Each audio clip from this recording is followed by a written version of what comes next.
আসসালামু আলাইকুম প্রিয় দর্শক, অন্নমঞ্চ অনুষ্ঠানে আপনাদের স্বাগত জানাচ্ছি। আগামীকাল ৭ই এপ্রিল মঙ্গলবার বাংলাদেশের পররাষ্ট্রমন্ত্রী ডক্টর খলিলুর রহমান ভারত সফরে যাবেন। তার এই সফরকে কেন্দ্র করে ইতিমধ্যেই অনেক জল্পনা কল্পনা শুরু হয়েছে। এই সফরে ডক্টর খলিল কি প্রত্যাশা করছেন এবং তার জন্য ভারত কি বার্তা নিয়ে অপেক্ষা করছে, আজকে সেই বিষয়টি নিয়ে আলোচনা করব। শেষ পর্যন্ত সাথে থাকুন। আসসালামু আলাইকুম এবং আদাব। এই যে গত 12ই ফেব্রুয়ারি নির্বাচনটা হলো, যে নির্বাচনে বিএনপি ভূমিধস বিজয় অর্জন করেছে, শোনা যায় সেই নির্বাচনী বিজয়ের পেছনে ভারতের একটি ভূমিকা রয়েছে। গত প্রায় 1 বছর ধরে পর্দার অন্তরালে ইংল্যান্ডে ভারতের সাথে তারেক রহমানের একটা দীর্ঘ আলোচনা হয়েছে এবং ভারতের রাষ্ট্রদূত বিক্রম কে দোরাইস্বামী, যিনি একসময় বাংলাদেশে রাষ্ট্রদূতের দায়িত্ব পালন করেছেন 2020 থেকে 22 সাল পর্যন্ত, এবং তারপরে তিনি ইংল্যান্ডে ভারতীয় রাষ্ট্রদূত হিসেবে দায়িত্ব পালন করেছেন এবং গত মাসেই তাকে আবার চীনে ভারতের রাষ্ট্রদূতের দায়িত্ব দেওয়া হয়েছে। সো এই বিক্রম কে দোরাইস্বামী মূলত তারেক রহমানের সাথে ভারত সরকারের পক্ষ থেকে নেগোসিয়েশন করেন এবং তাদের মধ্যে একটা 10 দফা চুক্তি স্বাক্ষরিত হয়। সেই চুক্তি অনুযায়ী একটা কন্ডিশন ছিল যে বাংলাদেশে একটা ইনক্লুসিভ ডেমোক্রেটিক এনভায়রনমেন্ট এনশিওর করা হবে। আপনারা জানেন যে ভারত কিন্তু সবসময় চেয়েছিল একটি ইনক্লুসিভ ইলেকশন যেন বাংলাদেশে হয়, কিন্তু ভারতের সেই চাওয়াটা পূরণ হয়নি। মূলত অন্যান্য পরাশক্তি, বিশেষ করে আমেরিকা, এখানে একটা ইনক্লুসিভ ইলেকশন চায়নি এবং ভারত ও আমেরিকার মধ্যে সেই সময় সম্পর্কটা খুব ভালো যাচ্ছিল না। কিন্তু পরবর্তীতে আমেরিকা এবং ভারতের সম্পর্কটা যখন ঠিক হয়, তখন তারা মেনে নেয় যে ঠিক আছে, ইলেকশনটা ইনক্লুসিভ না হলেও ইলেকশনের পরে বিএনপি ক্ষমতায় এসে একটা ইনক্লুসিভ পলিটিক্যাল এনভায়রনমেন্ট ক্রিয়েট করবে। সেই শর্ত অনুযায়ী আওয়ামী লীগেরও রাজনীতিতে যে নিষেধাজ্ঞাটা রয়েছে আওয়ামী লীগের উপরে, সেই নিষেধাজ্ঞাটা প্রত্যাহার হবার কথা। কিন্তু বর্তমানে দেখা যাচ্ছে যে আওয়ামী লীগের কার্যক্রমের উপরে ডক্টর ইউনূস সরকার যে গত বছরের মে মাসে নিষেধাজ্ঞা আরোপ করেছিল, সেই নিষেধাজ্ঞা তো প্রত্যাহার করা হচ্ছেই না, বরং সন্ত্রাস দমন আইনের একটা নতুন ধারা যোগ করে এমন একটা সিস্টেম করা হচ্ছে যাতে আওয়ামী লীগকে নিষিদ্ধ করা হবে এবং আওয়ামী লীগ যারা করবে তাদের জন্য একদম কারাদণ্ডের ব্যবস্থা করা হবে। এরকম একটা বিল সংসদে আসছে। সুতরাং এইটা যে ভারতের সাথে যে চুক্তি স্বাক্ষর করা হয়েছিল তার বরখেলাপ। এর বাইরেও ভারতের কিন্তু বাংলাদেশের ব্যাপারে বিশেষ ইন্টারেস্ট আছে। বাংলাদেশের আর ভারতের সম্পর্ক কেবলমাত্র যে প্রতিবেশী রাষ্ট্র তা না, বাংলাদেশ ভারতের একটা কৌশলগত গুরুত্বপূর্ণ অংশীদারও বটে। সুতরাং বাংলাদেশে যদি একটা স্বাভাবিক গণতান্ত্রিক পরিস্থিতি থাকে, এখানে যদি জঙ্গিবাদ মাথা তুলে না দাঁড়ায়, তাহলে সেটা ভারতের জন্য মঙ্গল।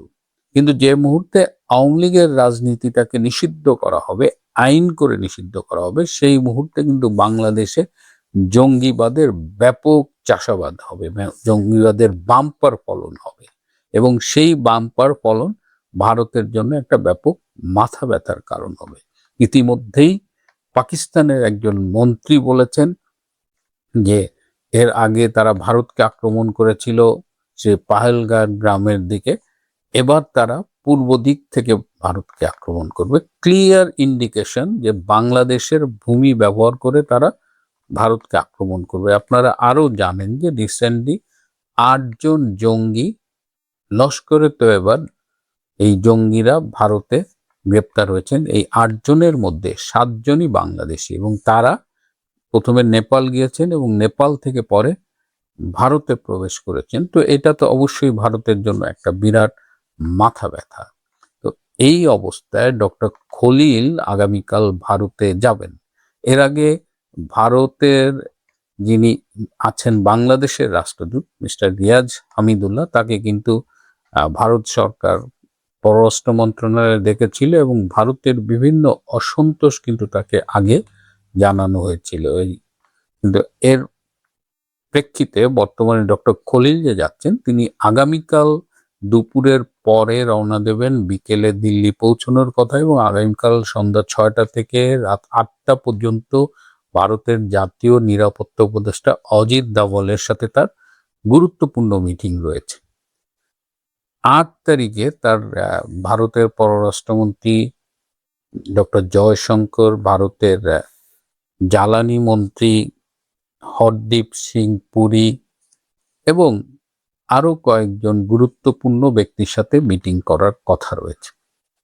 ধারণা করা হচ্ছে যে ভারতের পক্ষ থেকে খুব স্পষ্ট অসন্তোষ জানানো হবে যে এই যে আওয়ামী লীগের রাজনীতি নিয়ে কেন এরকম করা হচ্ছে, যে 10 দফা চুক্তিতে সম্মত হয়ে তারেক রহমান ক্ষমতা আসছে, সেই 10 দফা চুক্তির কেন খেলাপ করা হচ্ছে।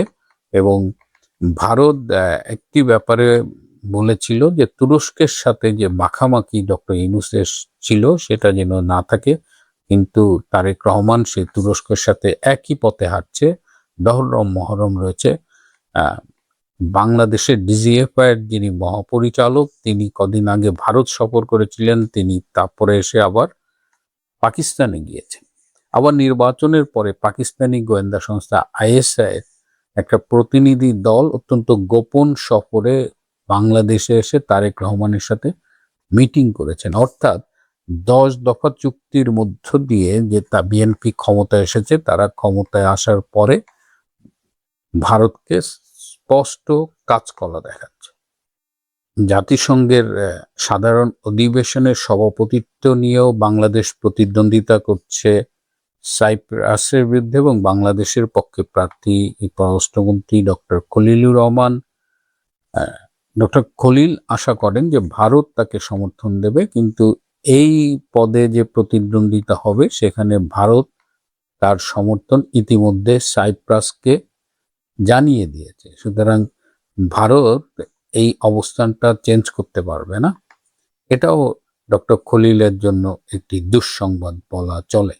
এদিকে ডক্টর খলিলের বিরুদ্ধে একটা অভিযোগ উঠেছে যে তিনি বিভিন্ন দেশে যান এবং সেখানে তিনি যখন মিটিং করেন, তিনি নিজের থেকে অনেক কথা বলেন, যেটি যাবার আগে তিনি বাংলাদেশের সরকারের সাথে, বিশেষ করে প্রধানমন্ত্রীর সাথে এবং সংশ্লিষ্ট ব্যক্তিদের সাথে আলাপ না করেই চলে যান, এবং তিনি নিজের থেকে বলেন। এর ফলে দেখা গেছে ডক্টর ইউনূস এবং বর্তমানে তারেক রহমান তাদের অনেক ক্ষেত্রেই বিব্রত বোধ করতে হয়েছে।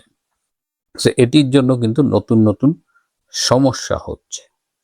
এখন আবার তারেক রহমানের সম্ভাব্য ভারত সফর নিয়েও একটি আলোচনা হবে, কিন্তু যেহেতু 10 দফার থেকে ইতিমধ্যেই বিএনপি সরে যাচ্ছে এবং বিএনপির সূত্রে জানা গেছে যে তারা ভারতের সাথে মুচলেখা দিয়ে ক্ষমতায় আসছে ঠিকই, কিন্তু ক্ষমতায় আসার পরে তারা ভারতের সাথে একই লেভেলে সম্পর্ক বজায় রাখার ব্যাপারে আগ্রহী না। ভারতের সাথে তারা তাদের স্বার্থ সংশ্লিষ্ট সম্পর্ক বজায় রাখবে, কিন্তু এই 10 দফার বরখেলাপ বা এই যে মুচলেখা দিয়ে ক্ষমতায় আসছে, এই অবস্থায় ভারত বিষয়টা কিভাবে নেয় সেটা আমাদের দেখার জন্য অপেক্ষা করতে হবে। এবং কয়েকটি কূটনৈতিক সূত্রে জানা গেছে ভারত হয়তো এই মুহূর্তে তাদের একটা সফট অসন্তোষ জানাবে, এই মুহূর্তে হয়তো ক্ষুব্ধ কোনো প্রতিক্রিয়া জানাবে না, কিন্তু বিএনপির সাথে গোপন সমঝোতা করে ভারত যেভাবে বিএনপিকে বিজয়ী করে আসতে সহায়তা করেছে, এবং বিএনপির এই বিজয়ের পেছনে হিন্দু ভোটার, আওয়ামী লীগ ভোটারদের একটা ব্যাপক ভূমিকা আছে, এই সব কিছু মিলিয়ে এখন পরিস্থিতি যেদিকে যাচ্ছে তাতে বিএনপি সরকার আগামীতে কতটা স্বস্তিতে থাকতে পারে, বাংলাদেশের সাথে ভারতের সম্পর্ক কোন পথে যায়, এই সব কিছু নিয়েই কিন্তু সংশ্লিষ্ট মহলগুলোতে ইতিমধ্যেই উদ্বেগ পরিলক্ষিত হচ্ছে। দেখি এখন ডক্টর খলিল ফিরে আসুক, আর তারেক রহমান ভারতের সাথে চুক্তির খেলাপ করে কত দূর যেতে পারেন সেটাও দেখার বিষয়। প্রিয় বন্ধুরা, আজ এ পর্যন্তই। মাঝখানে বলা যায় একটা বিরতি নিয়েছিলাম, এর মধ্যে অনেকেই যোগাযোগ করেছেন, অনেকেই জানতে চেয়েছেন আমি সুস্থ আছি কিনা। আসলে আমি আমার ছেলে এবং মেয়েকে নিয়ে ফিজিতে গিয়েছিলাম, আমার একটা কাজও ছিল, ওদের কাছে আমার একটা প্রমিসও ছিল যে ওদের আমি স্কুল ছুটিতে নিয়ে যাব। আবার ফিরে এসেছি, আশা করি নিয়মিতই আপনাদের সাথে দেখা হবে। আজ এ পর্যন্তই, ভালো থাকবেন, সুস্থ থাকবেন। আজ 6 এপ্রিল 2026, ঢাকার রাজপথ থেকে দিল্লির সাউথ ব্লক অনেক জায়গাতেই আজ একটা বিষয় নিয়ে আলোচনা চলছে। সেটি হলো বাংলাদেশের প্রধানমন্ত্রী তারেক রহমানের সঙ্গে ভারতীয় রাষ্ট্রদূত প্রণয় ভার্মার একটি জরুরি বৈঠক। এই বৈঠককে সরকারের তরফ থেকে, মানে বাংলাদেশ সরকারের পক্ষ থেকে বলা হচ্ছে এটা সৌজন্য বৈঠক। কিন্তু প্রশ্ন উঠেছে, বৈঠকটা কি সত্যি সৌজন্যের, নাকি আড়ালে অন্য কারণও আছে? যদি সত্যি অন্য কোনো কারণ থেকে থাকে, তবে কি সেই কারণ? তারেক রহমান সরকার ক্ষমতায় এসেছে 17ই ফেব্রুয়ারি, 1.5 মাস হয়েছে সবে। তার মধ্যে প্রধানমন্ত্রীর সঙ্গে আগে একবার সৌজন্য সাক্ষাৎ করেছেন ভারতীয় রাষ্ট্রদূত প্রণয় ভার্মা। এখন আবার হঠাৎ নতুন করে সৌজন্য জানাবার কি প্রয়োজন পড়ল? বিশেষ করে যখন সংসদে, বাংলাদেশ সংসদে বিভিন্ন গুরুত্বপূর্ণ বিষয়ের উপর আলোচনা চলছে ও প্রধানমন্ত্রী তারেক রহমান রীতিমতো ব্যস্ত সংসদের সেই সব আলোচনা নিয়ে, তখন আজ 6 এপ্রিলের সকালে ভারতীয় রাষ্ট্রদূতের কেন হঠাৎ সৌজন্য সাক্ষাতের দরকার পড়ল? কি এমন গুরুত্বপূর্ণ বিষয় যে পূর্ব নির্ধারিত সূচি না থাকা সত্ত্বেও প্রণয় ভার্মা দেখা করতে চাইলেন প্রধানমন্ত্রীর সঙ্গে, এবং প্রধানমন্ত্রী তারেক রহমান রাজিও হয়ে গেলেন সাক্ষাৎ করতে? যুগান্তর বাংলাদেশের এই পেপার জানাচ্ছে, সাক্ষাতের পর বাংলাদেশ প্রধানমন্ত্রীর পররাষ্ট্র বিষয়ক উপদেষ্টা হুমায়ুন কবির তিনি অপেক্ষমান সাংবাদিকদের বলেছেন, ভারতের সঙ্গে শেখ হাসিনার আমলে যে সম্পর্ক ছিল সেই অধ্যায় শেষ। প্রশ্ন উঠতে পারে, প্রশ্নটা এই কারণে ওঠে যে সাক্ষাৎটা যখন নিছক সৌজন্যের, তখন হঠাৎ হাসিনার আমলের সম্পর্কের কথা উঠল কেন? তাহলে কি বৈঠকে শেখ হাসিনা এবং আওয়ামী লীগ সম্পর্কিত কোনো বার্তায় কি প্রধান আলোচ্য বিষয় ছিল? হুমায়ুন কবির সাহেব সে বিষয়ে কিছু বলেননি। তবে এই খবর যে এই সাক্ষাতের সবচেয়ে বড় কারণ, সেটা বোঝা গেছে পররাষ্ট্র উপদেষ্টার কথার ধরনে। খুব সঙ্গত কারণে যুগান্তর পত্রিকা তাই এই খবরটিকে তাদের হেডলাইন করেছে। আর আমার কাছেও বিভিন্ন অসমর্থিত কিন্তু নির্ভরযোগ্য সূত্র থেকে খবর এসেছে এই বিশেষ বিষয়টি, অর্থাৎ আওয়ামী লীগের প্রত্যাবর্তন নিয়ে সরকার প্রধানের স্পষ্ট মতামত জানাটাই ছিল আজকের তারেক রহমান ও প্রণয় ভার্মার আলোচনার মূল বিষয়। আগামীকাল একটি আন্তর্জাতিক সম্মেলনে যোগ দিতে বাংলাদেশের পররাষ্ট্রমন্ত্রী খলিলুর রহমান দিল্লি সফর করছেন। সেখানে সম্মেলনের সাইড লাইনে তিনি দীর্ঘ বৈঠক করবেন ভারতের পররাষ্ট্রমন্ত্রী ডক্টর এস জয়শঙ্করের সঙ্গে, এবং আলাদাভাবে আরও একটি বৈঠক করবেন ভারতের জাতীয় নিরাপত্তা উপদেষ্টা অজিত ডোভালের সঙ্গে। সেই দুই বৈঠকে বিভিন্ন বকেয়া বিষয় নিয়ে, দুদেশের বকেয়া বিষয় নিয়ে আলোচনা হবে। কিন্তু তার ঠিক আগের দিন সকালে ভারতীয় রাষ্ট্রদূতের একেবারে প্রধানমন্ত্রীর সঙ্গে হঠাৎ করে সাক্ষাৎ করতে যাওয়াটা কি বেশ অদ্ভুত লাগছে না আপনাদের কাছে? না লাগলে কিছু বলার নেই আমার। তবে আমার কাছে ঘটনাটা কিন্তু অদ্ভুত, আবার অদ্ভুত নয়। এর পেছনের কারণটা যখন মনে পড়ল, দিল্লি থেকে বিভিন্ন সূত্র থেকে যেসব খবর আসছে তার ভিত্তিতে বলতে বাধ্য যে এই দেখা করাটা আদৌ সৌজন্য জ্ঞাপনের তাগিদে নয়। প্রণয় ভার্মাকে ভারত সরকার স্পষ্ট নির্দেশ দিয়েছে স্বয়ং প্রধানমন্ত্রীর সঙ্গে দেখা করে একটা বিষয় স্পষ্ট করে জানতে, এবং আর একটা বিষয়ও ভারতের পক্ষ থেকে স্পষ্ট করে জানাতে। প্রথমে বলি, ভারত কোন বিষয়টা স্পষ্ট করে জানতে চেয়েছে প্রধানমন্ত্রী তারেক রহমানের কাছ থেকে।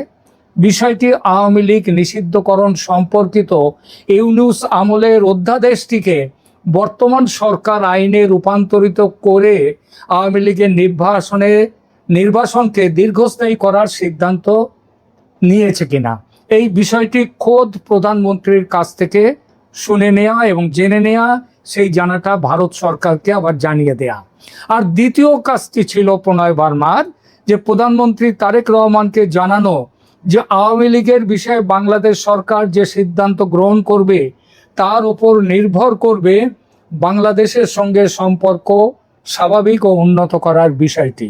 যদি আওয়ামী লীগের বিষয়ে বাংলাদেশ সরকার ইতিবাচক পদক্ষেপ নেয়, ভারত খুশি হবে। কেননা প্রথম থেকেই বাংলাদেশে অন্তর্ভুক্তিমূলক রাজনীতির কথা বলে আসছে ভারত। নির্বাচনের আগে ভারত বলেছিল আওয়ামী লীগকে নির্বাচনে অংশগ্রহণের সুযোগ দিতে। ভারতের অনুরোধ মান্যতা পায়নি ইউনূস সরকারের কাছে। এরপর নির্বাচন হয়ে যাওয়ার পর ভারত সরকার বারবার চেয়েছে নির্বাচন উত্তর দেশে ইনক্লুসিভ রাজনীতির পত্তন হোক। সেটা হলে গণতন্ত্রের বিকাশ যেমন সম্ভব, তেমনি দেশে মৌলবাদী চিন্তাধারার বিপরীতে সেকুলার আদর্শর তার যে প্রচার সেটা শক্তপোক্ত হবে। আর সেটা শুধু বাংলাদেশ নয়, ভারতের নিরাপত্তার দিক থেকেও জরুরি। নির্বাচনের আগে তারেক রহমান এই ব্যাপারে ভারতকে স্পষ্ট আশ্বাস দিয়েছিলেন, আর তার জন্যই ভারত সমর্থন দিয়েছিল তারেক রহমানকে এবং বিএনপিকে। কিন্তু ঘটনা যেদিকে গড়াচ্ছে এখন, যেভাবে ইউনূস আমলের এই সম্পর্কিত অধ্যাদেশটিকে আইনে রূপান্তরিত করতে অগ্রণী হয়েছে তারেক রহমান সরকার, তাতে ভারত রীতিমতো ক্ষুব্ধ। আর প্রণয় ভার্মার ওপর দায়িত্ব পড়েছিল তারেক রহমানের সঙ্গে দেখা করে বিষয়টি তার মুখ থেকে সরাসরি জেনে নেওয়া ও সেই মোতাবেক ভারত সরকারকে বিষয়টি জানানো, যাতে আগামীকাল খলিলুর রহমানের সঙ্গে আলোচনায় ভারত কোন পথে চলবে সেটা ঠিক করে নিতে পারে আগে ভাগে। এর ওপর ভিত্তি করে আগামীতে খলিলুর রহমানের সঙ্গে বৈঠকে ভারত ঠিক করবে বাংলাদেশের সঙ্গে সম্পর্ক এগিয়ে নিয়ে যাবে, নাকি এখানে পূর্ণচ্ছেদ টানবে, নাকি কমা সেমিকোলন দেবে। তারেক রহমানের সঙ্গে বৈঠকে কি কথা প্রণয় ভার্মা জেনেছেন ও ভারত সরকারকে জানিয়েছেন, সেই সংবাদ এই মুহূর্তে আমার কাছে নেই, তবে পাবো। ওই যে পররাষ্ট্র উপদেষ্টার সাংবাদিক সম্মেলনে বলা কথা, ভারতের সঙ্গে শেখ হাসিনার আমলে যে সম্পর্ক ছিল সেই অধ্যায় শেষ। তারপরে তিনি আবারও বলেছেন এখন থেকে দুই দেশের মধ্যে সম্পর্কটা হবে শ্রদ্ধার এবং সমতা। আমরা সমান জায়গায়, কেউ দাদা নয়, কেউ ভাই নয়, দুজনেই সমান, এই জায়গাতে যাবে, এইটা তিনি বলেছেন। এই কথাগুলো ইঙ্গিত দিচ্ছে এই বিষয়ে আলোচনাটাই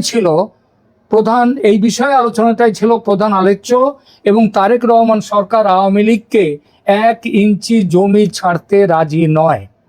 আর এই রাজি না হওয়াটা দেখলে বলা যায় যে খলিলুর রহমান ও জয়শঙ্করের মধ্যে বৈঠক ফলপ্রসূ হবে না।